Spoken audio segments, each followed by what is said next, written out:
السلام عليكم ورحمة الله تعالى وبركاته. مرحبا بكم من جديد في قناتكم شيوات سهلة واقتصادية. كنتمنى دائما يلقاكم الفيديو ديالي في أحسن الأحوال وبصحة جيدة يا رب. اليوم إن شاء الله غنحضر معكم بسبوسة الياغورت اللي دايرة ضجة مؤخرا، صراحة كتستحق التجربة.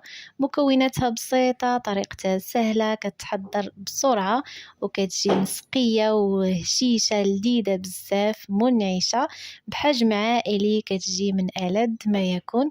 كتستحق التجربة ديالكم أخواتي. كنتمنى إذا عجبكم الفيديو ما تبخلوش عليا بالتشجيعات ديالكم اللي كتفرحني بزاف. وعلى بركة الله غندوزو مباشرة للمقادير وطريقة التحضير. على بركة الله غنبداو بالسيرو هو الاول، نحضروه باش نخليوه يبرد. في كاسرونه كنديرو كاس ديال السكر حبيبات مع 2 كؤوس ديال الماء وليمونه حامضه كنقطعها دوائر. غنديرو فوق نار متوسطه. ملي كتغلى، ملي كيغلى الخليط كنحسب ليه 10 دقائق حتى كنتحصلوا على واحد السيرو، وكنطفيو عليه نخليوه يبرد. وفي إناء غنديرو 3 الحبات ديال البيض، يستحسن يكونوا بدرجة حرارة المطبخ، يعني ما تخدموش بهم باردين من الثلاجة ديريكت. غندير معاهم كاس الا ربع ديال السكر حبيبات مع واحد الساشي من سكر منسم بالفانيلا، واحد القبيصه ديال الملح، وغنطرب الكل جيدا غير بالطراب اليدوي.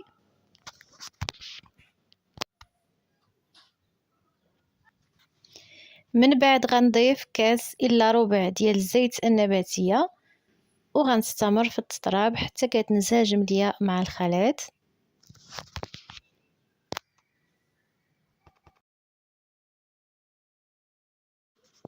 من بعد ما كنطرب الخليط ديالي مزيان غنضيف واحد العلبه ديال الياغورت بالنكهه ديال الفانيلا اولا بنكهه الموز.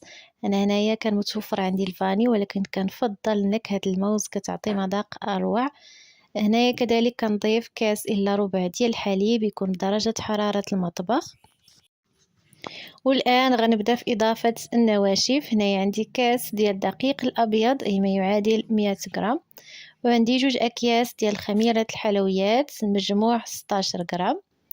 غنخلط الكل جيدا حتى كينسجم ليا مع الخليط.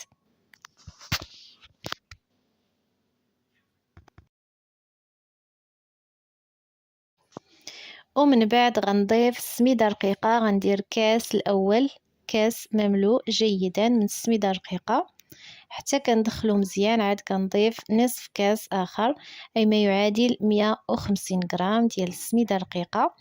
كنخلط الخليط ديالي جيدا حتى كينسجموا ليا جميع المكونات. هذا هو القوام المحصل عليه. كيف كتشوفوا كيبان لكم بحال خفيف، ولكن كما كتعرفوا دائما الخليط ديال السميده راه كيشرب.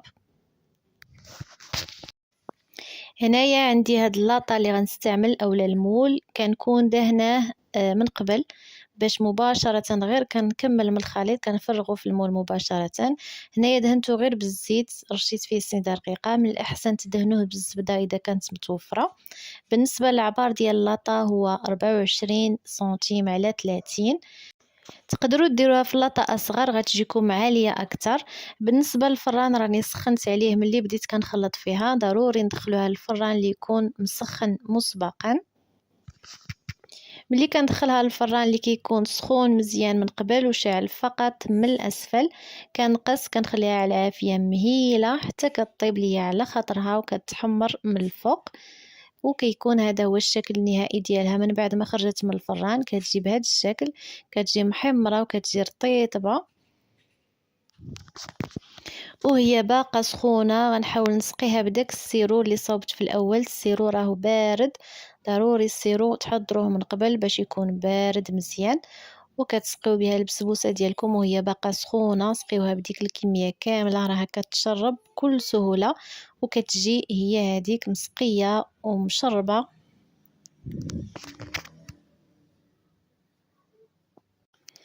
ملي كنسقيوها كنخليوها تقريبا ساعه ولا اكثر حتى كتبرد مزيان وكتشرب. عاد كنرجعوا نزينوها على حسب الرغبه. انا هنايا غندهنها بالمربى ديال المشمش، غندهنها مزيان بالمربى وغنرش عليها القليل من الكوك اولا جوز الهند. وكيبقى لكم تزيين اختياري، ممكن ترشوها باللوز اولا بالكاوكاو اولا تزينوها على حسب الرغبه ولا تدهنوها بالكراميل. المهم كيبقى لكم التزيين على حسب الرغبه ديالكم وعلى حسب المتوفر. المهم انها كتجي زوينه، كتجي لذيذه بزاف. من بعد ما خليتها حتى بردات، هي صراحه البسبوسه قد ما بردات قد ما كتجي منعشه ولذيذه اكثر. غنقطعها معكم باش تشوفوا الشكل ديالها من الداخل. قطعتها القطع اللي هما كبارين شويه، ممكن تقطعوها لقطع اصغر، وممكن كذلك ديروها في شي مول دائري او لا على حسب المتوفر عندكم، ماشي ضروري لهذا المول المربع. صراحه كتجي مسقيه مشربه داك السيرو، كتجي منعشه لذيذه بزاف، كتعجب الكبار والصغار، والأهم أنها ناجحة 100%. وكتوجد بسرعة، ما فيهاش تعقيدات، ما فيهاش مكونات كثيرة، دغيا تحضروها ودغيا كتوجد، وكتجي من ألذ ما يكون، ما تشبعوش منها. كنتمنى أخواتي تجربوها لأنها فعلا كتستحق التجربة. وكنتمنى إذا عجبكم الفيديو ما تبخلوش عليه بأكبر عدد من اللايكات، وتبارطاجيوه مع الأصدقاء والأحباب ديالكم في مواقع التواصل الاجتماعي. كما كنشكركم بزاف على التشجيعات ديالكم، على التعاليق ديالكم الطيبة اللي كتخليو ليا، كنشكركم جزيل الشكر. وإلا كنتي أول مرة تزوري القناة كنقول لك مرحبا وألف مرحبا.